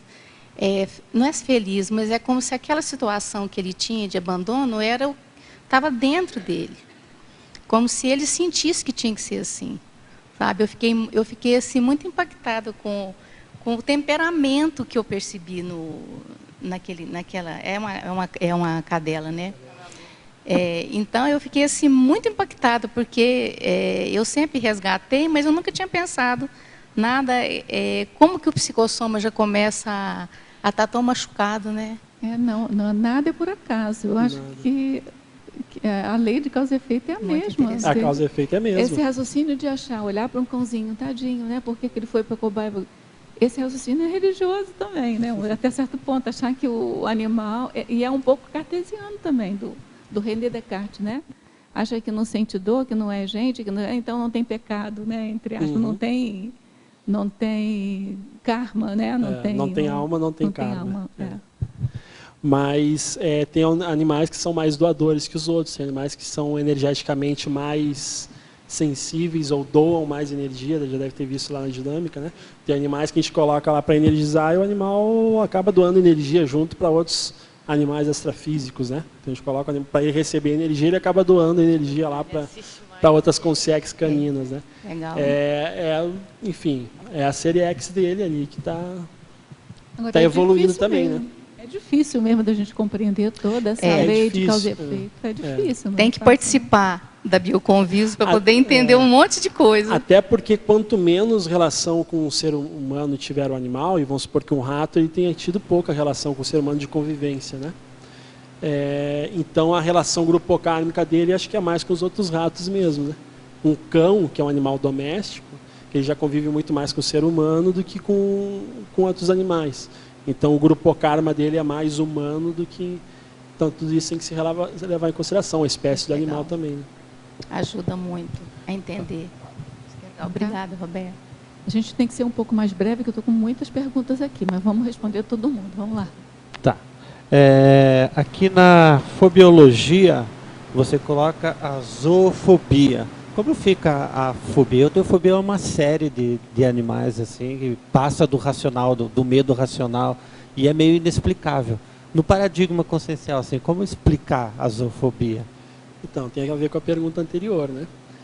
Então, se tem uma fobia que ela não é explicável em relação a determinado animal, e aí quando eu falo fobia é tipo medo mesmo, né?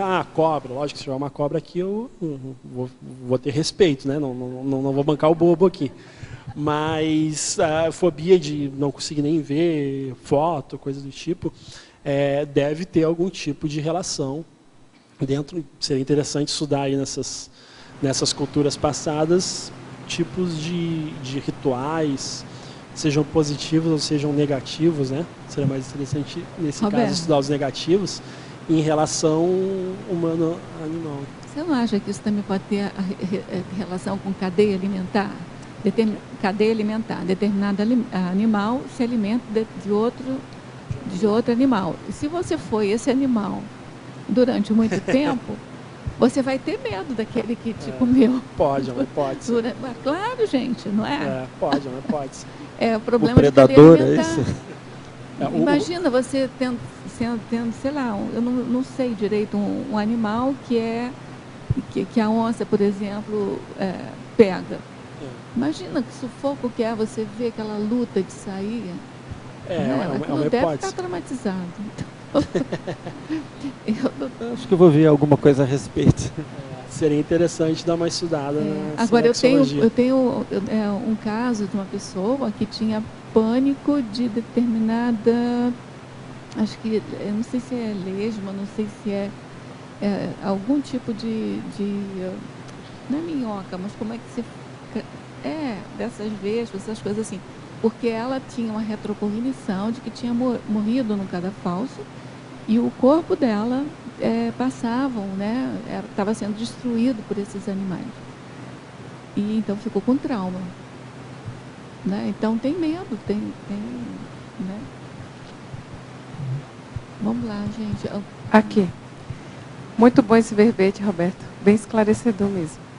Na página 15, na parafatologia, a ressaca moral intermissiva. Você pode expandir isso aí? A ressaca moral intermissiva, aí é por parte do pesquisador, né? Então, aí quando ele chega no intermissivo, ele vai lembrar que ele tinha vindo para essa vida, para fazer recomposição com os animais, trabalhar na assistência a esses animais, e ele acabou entrando na área da experimentação. Então, vamos supor uma pessoa que tenha trabalhado aí 10, 20 anos com experimentação animais, quantos ratos, quantas cobaias, porque hoje é tudo em escala muito maior, né? Então, se antes ele havia feito algum mal para algum animal, deve ter sido algo proporcionalmente muito menor, né? Hoje, um sujeito que é dono de um rebanho, imagina quantas 1000 consciências não passam na mão dele, né? Quantas 1000 consciências cobaias não passaram na mão dele. Então, ele vai ver que vai ter uma ressaca moral na hora que tiver aumento de lucidez, né? Porque ele perceber que ele veio para recompor e acabou se amarrando ainda mais.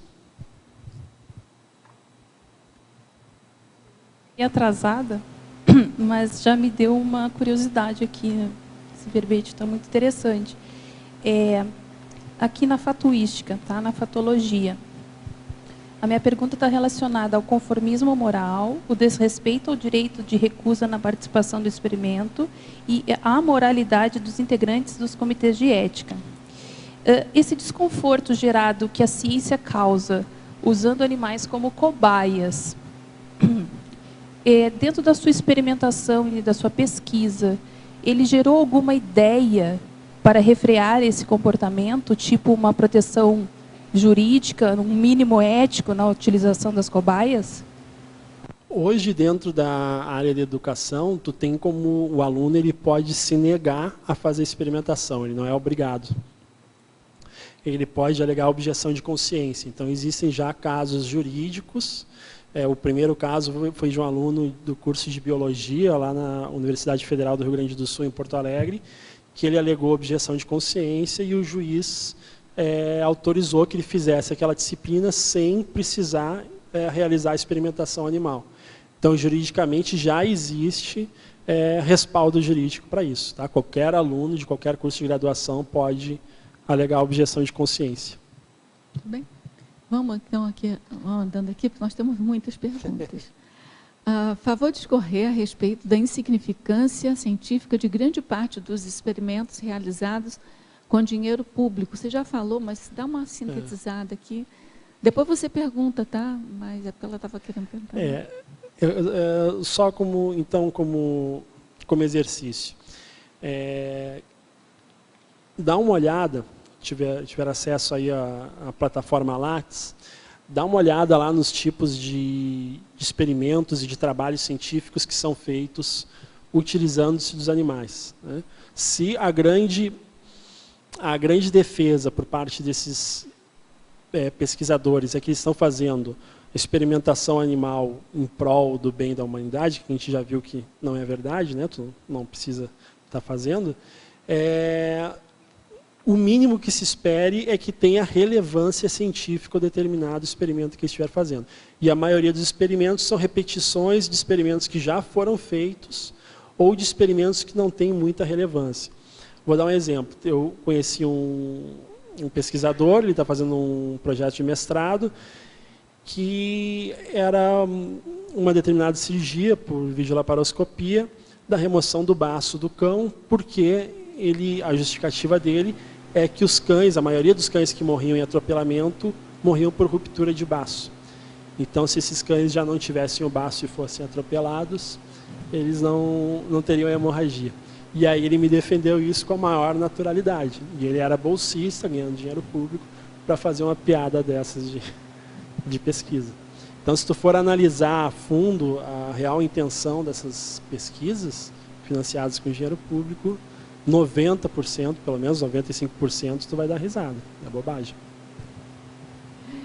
Em Fatologia, página 14, 10ª linha, gostaria que fizesse uma abordagem acerca do erro metodológico de querer transferir os resultados de experiências em animais não humanos para a espécie humana, causando a esta enormes prejuízos. Quer dizer, causa as duas. Tem o exemplo da talidomida, né, que nós já vimos. Que é o próximo que ele pede para você explicar. Próximo, que é o que nós até já explicamos, né, mas eu vou falar de novo, que foram feitos uma série de experimentos com vários animais com a talidomida e nunca foi visto nenhum tipo de efeito adverso. Como se tem exemplos também de remédios para enjoos e cólicas pré-menstruais em mulheres que foram feitas, por exemplo, em porquinho da Índia macho. Aí não foi visto lá como é que tu vai aferir que o porquinho da Índia macho, que não tem menstruação e nem a fêmea tem, como é que tu vai comparar os efeitos com os seres humanos? E, enfim, tem uma série de, por exemplo, morfina. Tem uma série de animais que eles têm um efeito excitador a partir da morfina. A penicilina, se ela for usada em porquinho da Índia, vai matar o porquinho da Índia. Então, nós nunca teríamos descoberto, e foi experimentado, então nós nunca teríamos acesso à penicilina se ela tivesse sido feita só no porquinho da Índia e se estivesse encerrado ali. Né? Mas eles sabem disso, então matam o porquinho da Índia e eles pegam outro modelo animal, porque eles sabem que não dá para levar em consideração. E aí eu não posso, o Tales 13 ele tem uma analogia muito boa. Não é porque uma determinada metodologia que não preste, não exista nada melhor que eu preciso fazer, né? Então, se a astrologia ela não é capaz de prever o futuro, não quer dizer que eu não possa criticar a astrologia e que eu vou levar a astrologia em consideração. E também aqui não é o caso, porque existem, né, não só a experimentação animal não presta, como existem métodos que são muito mais eficientes. Aqui tem uma pergunta que você já respondeu e outra que não, aí você faz uma síntese. Na Fatologia, página 14, final da 4ª linha. Poderia expandir, se possível, com exemplos, os experimentos inúteis e, a seguir, o sofrimento por motivos triviais. É praticamente a mesma coisa. É a mesma questão, né? Eu acho que qualquer sofrimento... Isso aqui é interessante para falar o seguinte. Tem muitas pessoas que acabam considerando a experimentação animal algo positivo, ou pelo menos nem positivo nem negativo, algo necessário. Só que, na verdade, a justificativa o que é? Nos traz muitos benefícios científicos e tal. Mas se nós formos ver, na Segunda Guerra, os nazistas, eles acabaram fazendo muitas experimentações em campo de concentração, principalmente em Auschwitz, e se teve muitos benefícios científicos dos experimentos feitos lá com seres humanos. Em relação à malária, febre tifoide, venenos, efeitos da hipotermia nos seres humanos. E aqueles experimentos, aquele conhecimento, ele serviu para a medicina. Não é porque ele trouxe benefícios para a medicina que eu vou considerar isso positivo. Ou pelo menos, não é nem positivo nem negativo. Não, óbvio que é nosográfico. É totalmente negativo. Não importa o fim, o meio, ele é totalmente negativo. O professor Valdo, naquele livro O Homo Sapiens Pacíficos, ele tem um capítulo que fala sobre os pseudos ganhos da guerra, que é mais ou menos isso. A guerra realmente desenvolveu um monte de tecnologia, mas isso não justifica. Exatamente. E quando acabou a guerra, os americanos eles pegaram aquele grupo de médicos e levaram para os Estados Unidos, porque eles tinham muito conhecimento científico a respeito daqueles experimentos. Inclusive foram depois, os trabalhos foram, até antes, né, os trabalhos eram publicados em congressos e tudo mais. Então teve um efeito, um avanço científico com base naquela experimentação com os seres humanos. Mas não justifica.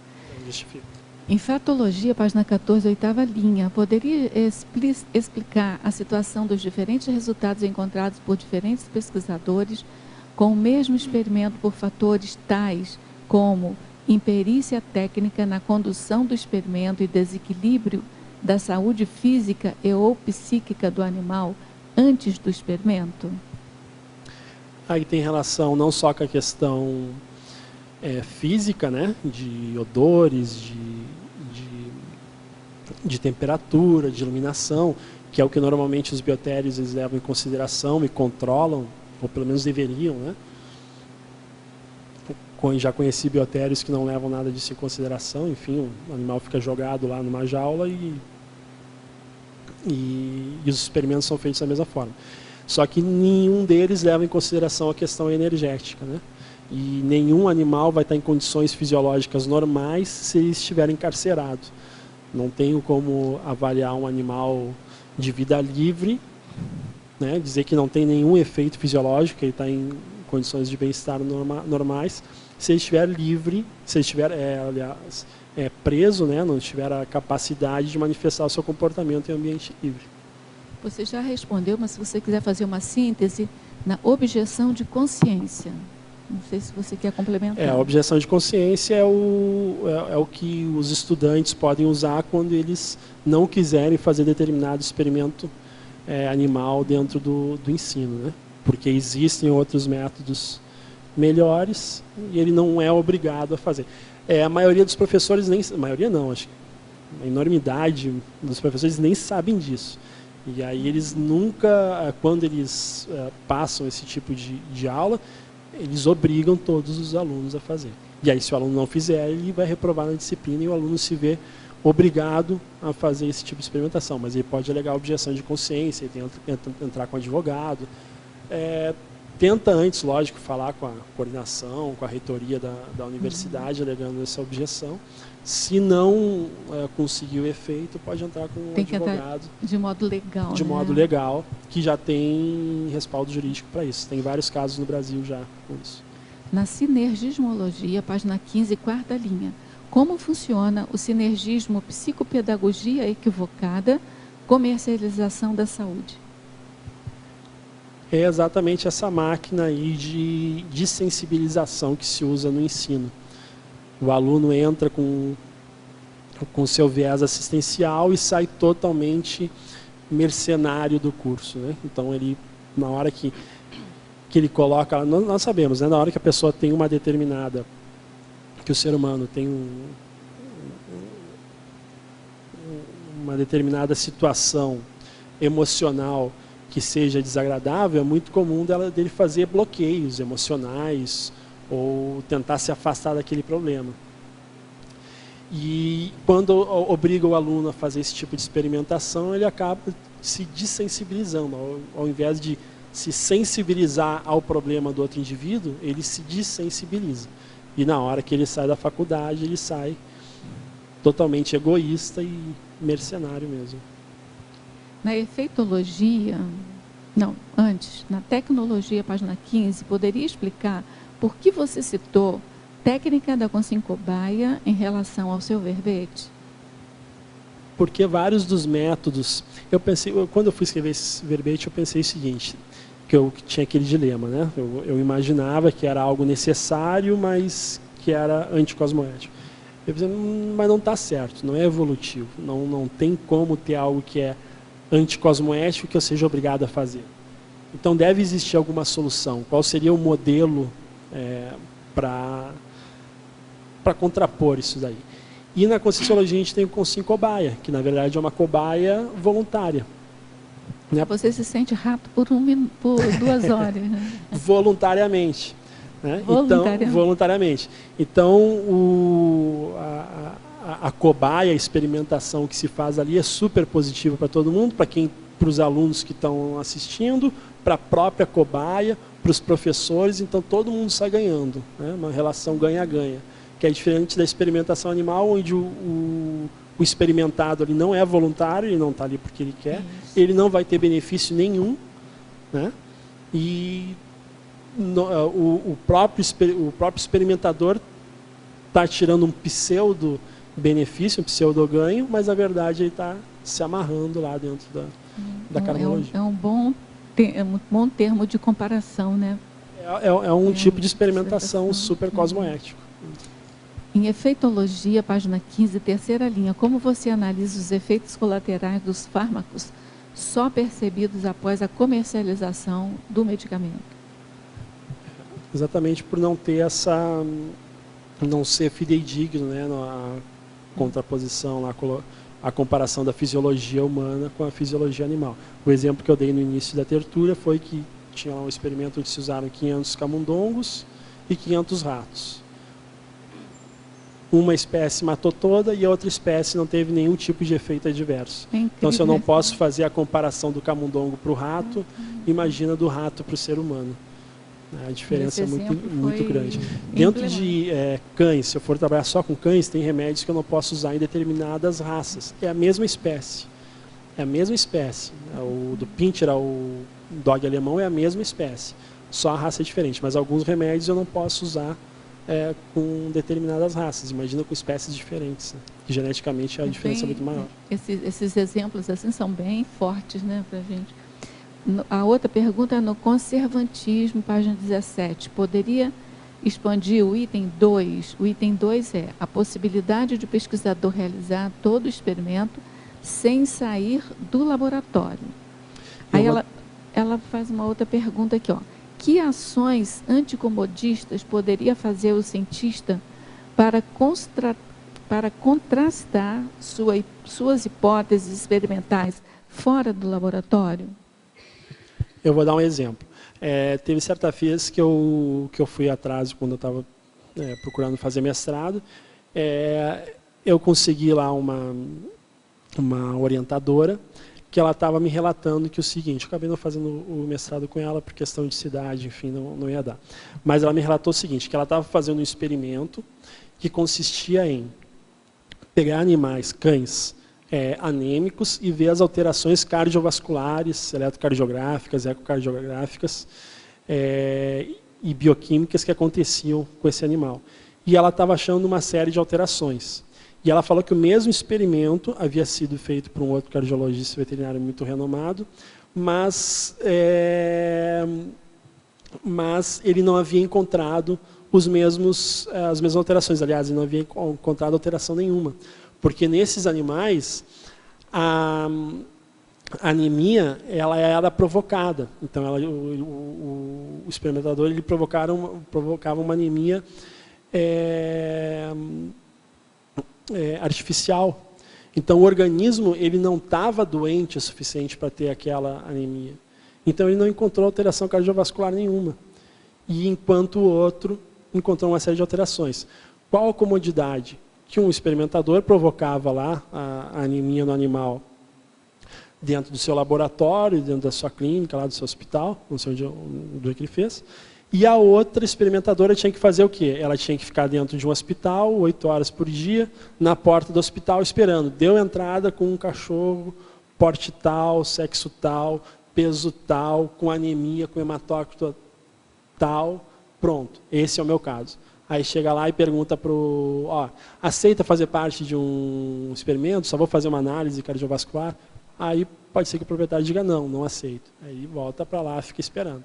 Então é muito mais trabalhoso para ele, mas os efeitos são muito mais fidedignos, são muito mais reais. Uma coisa é tu fazer um experimento em um animal que realmente está doente e o outro em um animal que não está doente. Tá? Que você provoca a doença. Exatamente, né? Como se faz os estudos cardiovasculares para humanos. Se faz o estudo em ratos. Só que os ratos eles não infartam. Os cães eles não morrem de infarto. Alguns dizem que o transplante cardíaco só foi possível em humanos graças à experimentação em cães. Tem muita gente que acha, e eu acho também, que a experimentação em cães só atrasou. Porque, na verdade, até hoje não se conseguiu fazer um transplante cardíaco em cão. A cirurgia cardíaca em cão ela é muito difícil e hoje ainda não se tem domínio, porque o coração do cão ele funciona totalmente diferente do ser humano. O cão e o gato eles não infartam, eles não morrem de infarto. Quando eles têm infarto, são porções da musculatura muito pequenas que é subclínico. O animal está balançando o rabinho, infartou, é subclínico, são microinfartos. Então, se passou muito tempo fazendo experimento com esses animais e quando começou a se fazer com humanos, morriam todos os pacientes transplantados. Então, depois de 20, 30 pacientes transplantados que se conseguiu encontrar a técnica. Então, esses 20, 30 que foram as verdadeiras cobaias. E aí, um rato que não infarta, o que eles fazem? Vão lá, retiram um rim, enfim, provocam um tipo de hipertensão que é artificial no rato. E aí encontra uma série de alterações, mas você não pode pegar essas alterações e um animal que não é hipertenso, que ele teve uma hipertensão provocada, para contrapor para os seres humanos. Então é muito, quando tu vai analisar de verdade, tu vê que a coisa é muito simplória, é muito inútil, né? Professor Roberto, há pouco tempo acompanhei um evento de resgate de cães que eram usados pelos veterinários em suas pesquisas. Eles quebravam as pernas dos cães saudáveis, produzindo lesões para depois tratá-los. As lesões que produziam acontecem em animais grandes e de determinadas raças. Os veterinários usavam cães SRD, sem raça definida, de variados tamanhos. Se dentro da classe veterinária, onde espera-se um pouco de compaixão pelos animais, acontece isso, o que dizer dos experimentos para a saúde humana? Por favor, comente. Um dos argumentos utilizados na experimentação animal, o que é? Eu faço o experimento no animal, mas a saúde do ser humano é mais importante. Agora, tu fazer um experimento num cão para usar num outro cão, é Auschwitz, né? Nós voltamos a Auschwitz. Estão fazendo experimento em ser humano para usar em ser humano. É absurdo. E esses experimentos que são feitos, essas técnicas, eu já presenciei também, eles poderiam ser facilmente substituídos. Como? Pegam... Eu já vi uma vez que um experimentador, ele fez a mesma coisa. Ele pegava um animal saudável, quebrava a pata e fazia uma osteossíntese lá, né? Tinha uma técnica nova que ele estava desenvolvendo para o doutorado dele.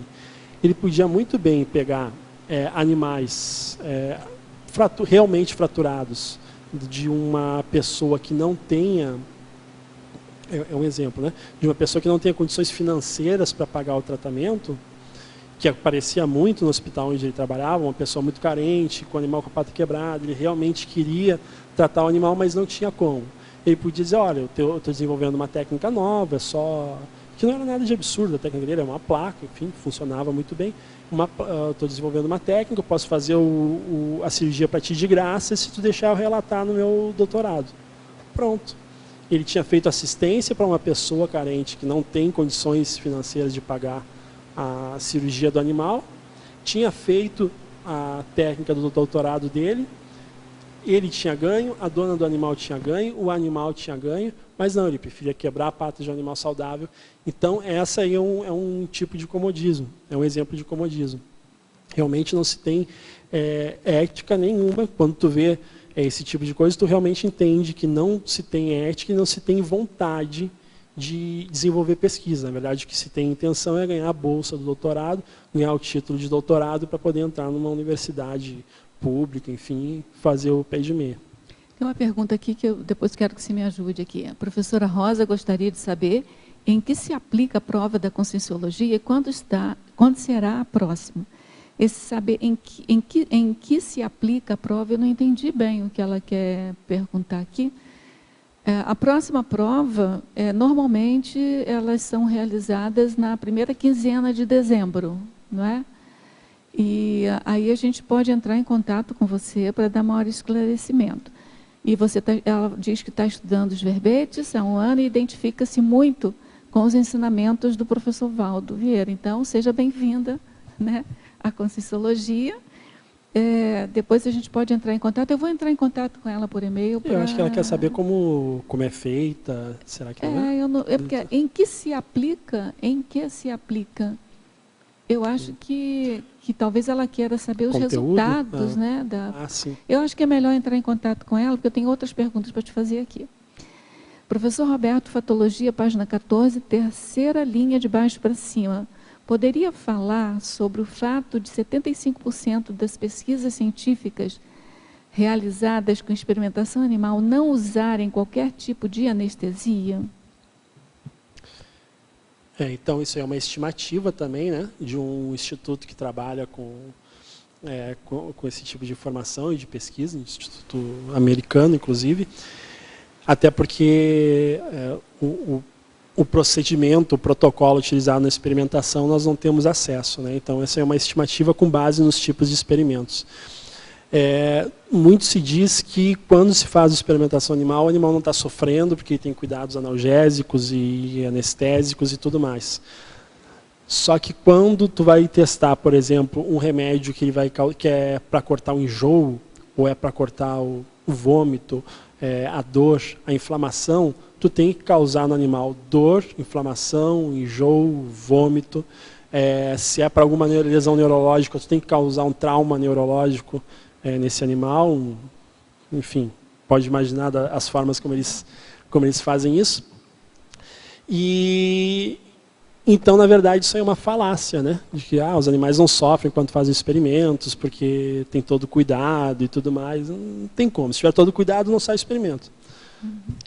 O nosso tempo já se esgotou, mas um minutinho, será que você consegue responder essa pergunta?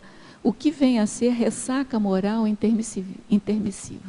Essa eu tinha respondido já, mas rapidinho. Quando, no caso, levando em consideração que o pesquisador ele veio com uma determinada profissão na área da saúde para fazer uma recomposição das suas antigas vítimas. Aí, quando ele chega aqui, ele se depara com um determinado contexto onde ele se vê impelido a fazer esse tipo de experimentação e incorre no mesmo erro de novo, né? Então, ao invés, o exemplo que eu dei lá da pessoa limpando o chão com um sapato sujo. À medida que ela vai limpando a sua pegada, ela continua sujando, porque a pensenidade dela ainda está contaminada, né, com seus fazeres do passado. Então, Roberto, não deu tempo de fazer todas as perguntas, mas assim foram muitas perguntas, né? E bastante participação. A gente agradece a participação de todos, a participação de vocês, tertulianos, com as perguntas, com as energias, dos teletertulianos também.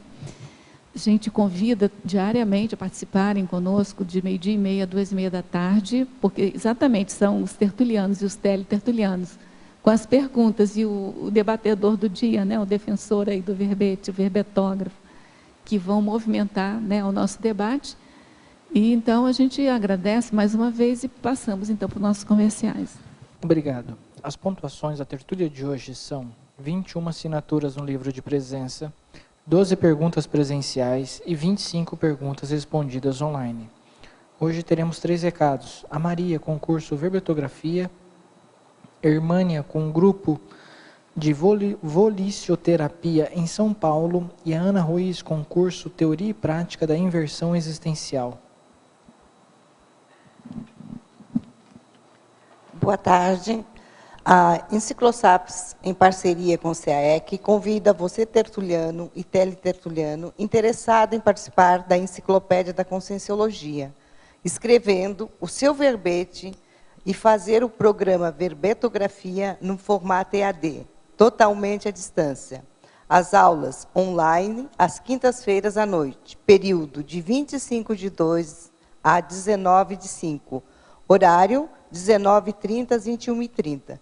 Inscrições, recepção do CAEC, pelo fone 045 3525 2652 ou por um e-mail caec@caec.org. Olá, a OIC convida você, de São Paulo e região, a participar do grupo consciencioterápico Volicioterapia, que acontecerá nos dias 16 e 17 de janeiro, esse final de semana agora, das 9 às 17 horas. Esse curso ele vai trabalhar a autocura pela vontade. O telefone de contato 11 97521 3158. Também você pode pegar informações no site www.oic.org.br ou pelo e-mail saopaulo@oic.org.br. Obrigada. Olá, boa tarde. A Simbexis gostaria de convidar todos vocês para o curso Teoria e Prática da Inversão Existencial, que acontecerá nos dias 29, 30 e 31 de janeiro. Este curso objetiva esclarecer a técnica da inversão existencial, é uma técnica de viver, uma estratégia de vida que visa o planejamento da assistência desde a juventude, objetivando a assistência e completismo existencial. O curso também conta com práticas energéticas para o desenvolvimento de parapsiquismo. Para maiores informações, podem entrar em contato com qualquer voluntário da Simbexis ou através do e-mail contato@simbexis.org. Muito obrigada.